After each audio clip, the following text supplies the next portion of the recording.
People of the world, welcome back to Send It Rising. You've heard me say it before, and I'll say it again. I don't believe in coincidences. The folks that we have on the show are amazing, and today will be no exception. How do I know it's going to be amazing? Because I can smell honesty. Can you? Smells good. Smells like vanilla. When people are honest with me, I know that they are being honest with me because all of us as human beings undergo a certain amount of suffering. Have you suffered? Of course you have. If you understand the words I'm saying right now, you've undergone a legitimate amount of suffering. Our guest today failed out of undergraduate, and this is just absolute normal run-of-the-mill successful entrepreneurial stuff, because what you need to succeed in undergrad, say at that period in time, might be to fail. Hello. When we fail in life, obviously we can fail forward. He ended up working for his uncle at one point, son to immigrant parents. He was a realtor. He got into consulting, and now he's absolutely killing the game. He's got some stories about this incredible podcast he does with his 11-year-old daughter called Boss Moves, I want to say. Which is hilarious, being interviewed by a young, like this little girl. For my daughter, it's something that I kind of want to steal. The idea. It's too good. I want to say Guy Kiyosaki is going to be on this show. So ladies and gentlemen, it is an absolute pleasure to introduce to the show the one and only Kison Patel. Hey, thanks for having me. All right, so can we start with Boss Moves and your daughter? I don't know. I'm Sure. super interested. Boss Move, singular. Boss Move. Just bossmove.org.com. Okay. I love it. So, what is it about Boss Move? Why should people listen to Boss Move? I got this from, I think, my daughter when she was 7 years old. I read the book Ray Dalio Principles. And Principles is a cool book, especially for somebody coming right out of undergrad, where you take the idea of trading principles, apply it to life. Here's principles to live by life, work, and so forth. And it got us obviously way above reading level, but we had these interesting conversations about what's the difference between open-minded, closed-minded, and how do you achieve your goals, build the milestones, think of what's going to prevent you from doing that. Get into these essentially leadership lessons. And that got me thinking, what are my principles? And started defining them, saying, hey, these are what I believe in. But let's not stop there, because Dan might not know all this stuff. I'm not going to stay here and pretend I'm right and know everything. Why don't we make a point to go interview other folks? I run a podcast. I've done it for a number of years at this point, and we did a few pilots. Actually had one of the CEOs over here in Chicago take the time, owed me a favor, and we ended up doing this interview where she led the whole thing. It was the CEO of Morningstar, and I turned it into a little series. It's fun, and I think where I'm trying to take it to is interviewing various folks to understand what are some of those principles that drive success, but pushing on them to turn into some practical how-tos, right? Because you can't tell a young person, hey, you got to be vulnerable, be empathetic. What does that actually mean to them? Can we turn it into some practical how-tos? And eventually, I want to reverse engineer this and build it out into curriculum to provide as an open source to schools, and saying, look, we reverse engineered success here. These are all the things that a lot of which you aren't teaching right now to these young children, that could essentially better prepare them to be successful or achieve successful a lot earlier phase in their life. Mm. Delicious and nutritious. One of the things I love about it is I always felt as though the more rich someone was, the less I was allowed to interact with them, talk to them, or have any sort of relationship with them. That was my financial blueprint as a poor kid from North Dakota. And so, this notion that you can, if you give anyone a reason to talk to you, that's the primary driving principle. It's like, hey, I have a podcast. I'm interested in you as a human being. Will you talk to me? That's usually enough. I mean, it's crazy the people I get to talk to on this podcast. I've talked to, one of my guests was survived the Cambodian genocide. How cool is that? I've had guests. I had a guest who lost an arm in a Walmart parking lot, got run over, and then went on to make millions and millions of dollars.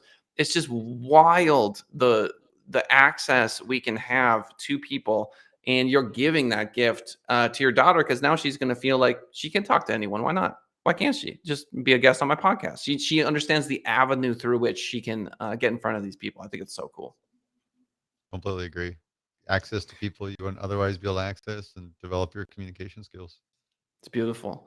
So I don't even think I mentioned that you're like the mergers and acquisitions expert in the introduction, which is funny because I gravitate towards things that are most interesting to me. But I think now we'll see with Ukraine and everything that's going on with this nonsense and the stock market being a bit volatile.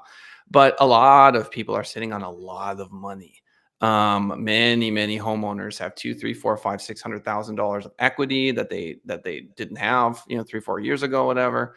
And I feel like those moments open up people's tolerance to do things like acquire new businesses, take risks, etc. So let's start with your kind of like newbie mergers and acquisitions, small business owner person. What advice do you have for them if they're feeling like acquiring, say, and expanding their business? Oh, that's a good one. So starting off, this is where I started my career, is working on these private business transactions. I think a lot of it is clarifying the why. Like, we tend to get excited about opportunities to go buy a business, but you want to have a clear strategy into what the goal is of buying a business. I think making that very, if you're running an existing business, what's the strategy to expand into a new market? Are you looking to add new capabilities or product lines? Is it specifically to add additional engineering talent to your organization? Clarifying that, then M&A becomes a tool to use against a strategy. I see it too often than not that somebody finds an opportunity and then champions it and gets others excited about it, or essentially builds a rationale for doing the deal. That's not the right way to do M&A. Really distill your strategy down. Once you get that, then you can be very proactive on how you're going to search for those opportunities where you can leverage different intermediaries, whether it's business broker or M&A advisors, or you can start doing some direct outreach. Use different databases, identify what are those companies, build that market map, and say, "Oh, these are the four verticals we're going after. Here are the companies that would align with our strategy." We can go talk to them, knowing that it's not a short sales cycle like selling maybe a product that you have in your company, but it could be longer. You don't know someone's time horizon to think about selling their business. It could be a matter of months, it could be a number of years, but being able to start nurturing those relationships so that when those opportunities are ripe, you can pursue them. Then I think there's a learning curve to a lot of this stuff. That's the big thing. If you can shorten it, just assuming that you don't know a lot of this stuff, I think a lot of entrepreneurs tend to have that ambition and optimism that can give you a bit of a short-sightedness. So it's important to think about who are people you can stack in your favor that'll be resources, have experience doing similar types of deals in the space, especially the lawyer. I mean, at the end of the day, 80-90% of this is all legal related work. And then Hmm. also, if you think about the finance part of it, understanding the financials, building out your models appropriately, and then you have a whole operational component, because if you do acquire business and you're integrating with another business, that's an extremely complicated thing. How are you going to approach doing that? Are you well prepared for it? Well planned? Do you have somebody that's got some relatable experience to apply? So there's a lot of odds and ends that need to be considered when buying a company. But key things: strategy. Once you get a clarified strategy, create your origination approach, find those opportunities, and then bring some good experts in house that can help you from making expensive mistakes. Yeah, I can only imagine. I don't know. Like, I have so much faith in humanity where I feel a lot of people don't. I feel like we've solved many problems, hunger, shortages, food, water. And I know that we have major issues that we need to still address. But by and large, I feel like we're doing all right. I give humanity a thumbs up. And I know it's easy to take a look at all the atrocities, but there's a lot of things we're doing really well, and having faith in that you can purchase a company that has value, I think, is the first step for a lot of business owners, because I think in the back of their head they're like, I'm going to get screwed. This person is trying to rip me off, right? This sort of notion that the person I'm talking to is going to do everything in their power to get the maximum amount of money from me and sell me a bill of goods. And I can't think of a transaction that's much bigger than a business. I mean, it's probably bigger than most real estate transactions, right? If you're buying a company for say 6 million or whatever. And so what do buyers put into the terms of these agreements to protect themselves? They do things where like you have to stay on for a year, or I buy a certain percentage at a certain time if revenues are XYZ. Help me understand how that works over the years. Yeah, there's a lot of ways to structure a deal where you can incorporate these type of earnouts. Usually they're used to bridge a valuation gap. I believe my company's worth 100 million. We think it's worth 50 million. Why don't we create some goals in place that if you can hit these financial goals, we'll pay you something closer to what you're looking for over a period of time. Or we're going to build in, you're a valuable resource. We want you to stick around for a couple of years after the deal. Let's build a retention package to keep you around. So there's different ways of structuring the deal depending on what those drivers are. You may do a deal where you don't really care about the leadership team and you plan on replacing them anyways. Totally different situation. I would broadly add the big thing we've seen change in the industry in the past year is going from this very much of a finance focus emphasis on approaching M&A to a people focus. When you look at any of the big four or top 20 consulting firms and read through their white paper, they all point at the same thing. If you screw up integration, you're going to screw up a lot of deal value. People go through this massive magnitude of change management, and it doesn't go well. They get some frustrated, confused, and eventually leads to some blowups. People will quit their job and leave with a lot of value. So how do we change that? And that's where we see this big emphasis on making that process more oriented and focused on the people.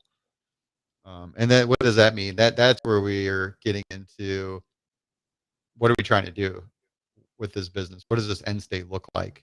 Can we bring that to the forefront of this process? So as executives on both sides of the table, we're clear on what we're going to try and achieve here, and we can start thinking or outlining what is it going to look like? What's that go to market going to look like when we combine our businesses together and center that around the customers? Because as each individual company, we have our own respected ways of creating value for the customer. That's why we exist today. But what's that going to look like for the customer as we combine together? I think that's one big piece. And then the other is around values. Some of the stuff when we look at why these deals blow up at the end of the day, people. It's not like other financial transactions where we're swiping a card and we have computer systems talking to each other and we're analyzing a lot of quantitative data to figure out how to optimize things. It's all people. It's like highly qualitative. It's about folks being able to get along, work together, be aligned on goals, stay focused on the priority task, which is really complicated to do. And if you can start getting a sense of what's the culture, we'll start with values because values are broad terms we use. But if we elaborate on them, we get an understanding of culture, and then leadership approaches. Then we can start defining and understanding what are some unique differences that complement each other. What are some stark differences that may potentially conflict. We have one organization's very much built around a top-down management approach, while the other startup companies very much on a bottoms-up Mm. management approach. And you can't just completely integrate those companies together. It's not going to work. So that can even shift your strategy and how you're going to go to market together, how those companies are going to combine. Or you may conclude that this is a big red flag, that there are some stark differences, and maybe it's better that we didn't do the deal, which could potentially be the best deals you do or the ones you don't do. Yeah. Yeah. To me, it sounds like marriage, right? I feel like it's you're just getting people getting business married, right? That's just combining your finances, and it's all you're all like wide eyed and in love, and you're like, oh, this is gonna be great, and then you you get together, then you live together. Yeah, it's a little it's interesting because it's almost like an arranged marriage, or if Yeah. you think about it, with the two families got kids and the kids don't have a choice. Yes, that's They kind of exactly right. That's exactly right. And then these kids are just like, his feet smell. Can you tell him to put deodorant on? I swear to God. And they're getting so upset. Someone microwaved fish. Who's microwaving fish? I just, office politics. It's a whole thing. Um, yeah. so Yeah, I mean, that's a decent metaphor, isn't it? Yeah, can you put together a Brady Bunch? Is that going to work out well, or is you're going to have some bigger issues? And that's where it really gets tough with these M&A deals. Yeah, and as someone, I mean, you were a realtor, yes? I And started my career doing real estate. Yep. there you go, right? And so it's no one's going to fault the realtor for wanting to get a deal done. Because that's what you're supposed to do. You're supposed to get the client, make them happy, get the deal done. And as the realtor, and this took me a while to understand, um, it is in your best interest to close the deal and move on to the next deal. I mean, the $10,000, $15,000, $20,000 difference at the end of the deal doesn't really make much of a difference to the realtor's bottom line. And so they want a happy client. So obviously they're going to fight for the client. They're going to negotiate for the client because they want that client to refer them to future people. But if we're being honest, it's not like they're like, oh, I really hope this sells for $6,000 more because then I'll make 95 more dollars or whatever. It doesn't make any difference. It doesn't matter. And in mergers and acquisitions, I feel like it's kind of like real estate in being a realtor in a way.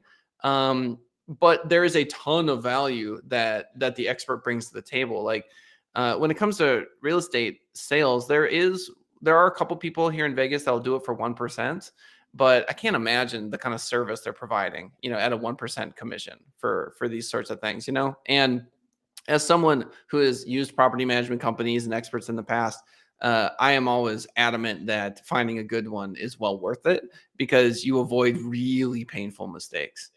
Sure. That's really what you're paying for. And in mergers and acquisitions, I can only imagine the painful mistakes that people could make unless they use an expert.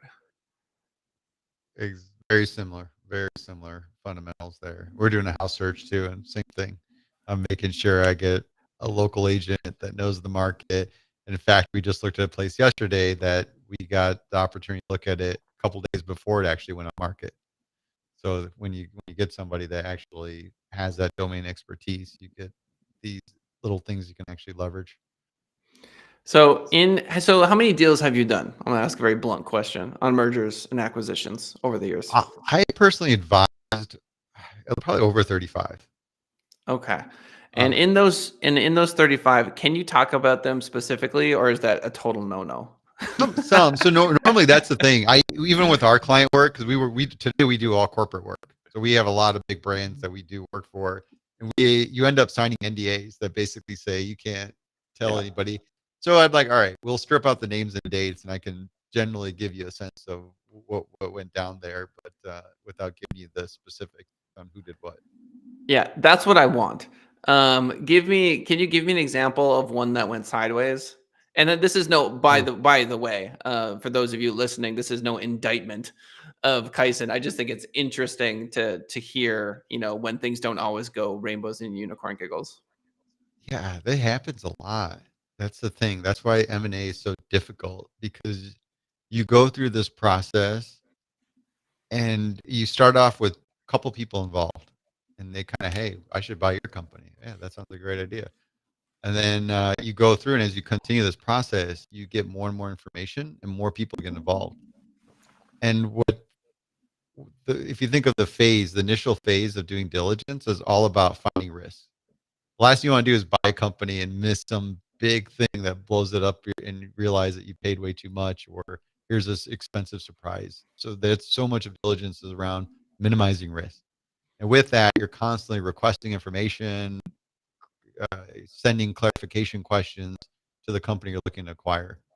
And with that, you could at any time identify some kind of risk, and that could potentially be something big enough to blow up the deal. So that's the thing. When you go through this process, it's not a smooth linear process. There tends to be like a roller coaster. There's up and down. You discover this risk. We're going to deal with it. Then we figure out how to mitigate it, bring the deal back again, and it goes up and down. I've had, boy, let's see here. I've had some interesting deals. The ones that I remember one deal we just kept coming across surprises. It was a small financial institution that was publicly traded. And the one thing that I noticed was it wasn't in a good financial state. So this is Ah, basically like a distressed sale. That in fact, the way they kept operating, they're going to have to go bankrupt. So, but we knew this business had unique charters in terms of when you have a small financial institution, they have different types of charters. I believe they had something like a full federal charter. There's a lot of value within that charter. We thought we could market this asset that way. But it was just one thing after another. One obvious thing was like, if the CEO wasn't insistent on taking the salary that he was, this Ah. company really wouldn't have a problem. Like they'd be able to move forward and it wouldn't be in such a bad spot. It just kept, it was always like one thing after another. You kind of have this, and then you got folks on the payroll that don't really work there, that they're just, someone's girlfriend or something in the company. You kind of had that come up.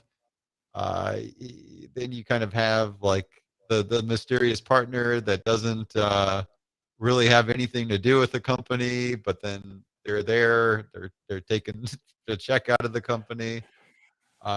We just kept having. I remember this, and I finally we were close to getting a deal done, but it's just one thing after another kept coming up. We didn't get the deal done.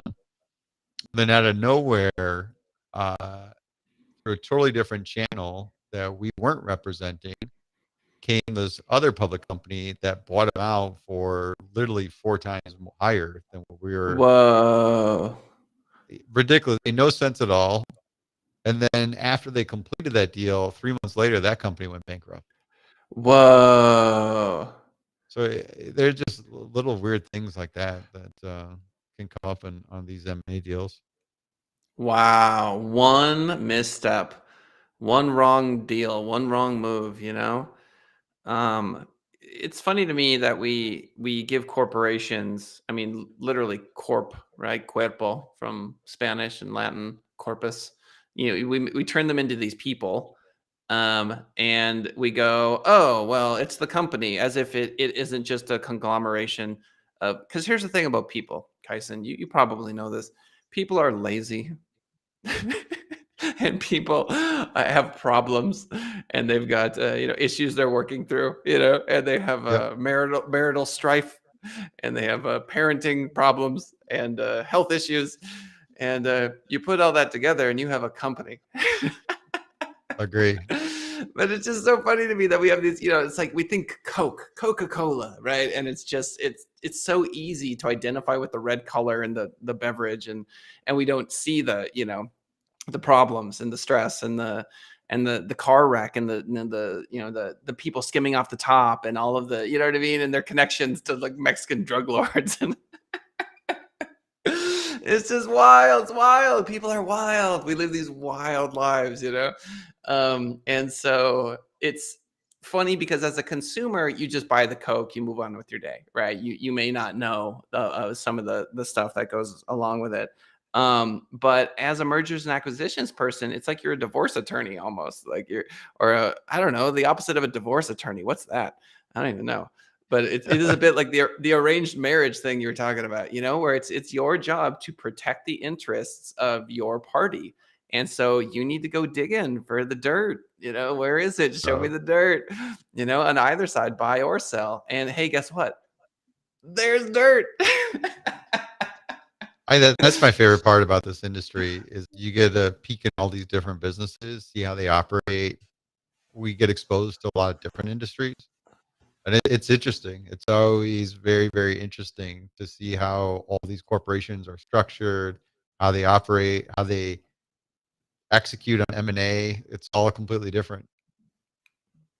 Yep. Yep. You'll be like, what's this charge to the spearmint rhino in Las Vegas? What's that? Let me do a quick Google search.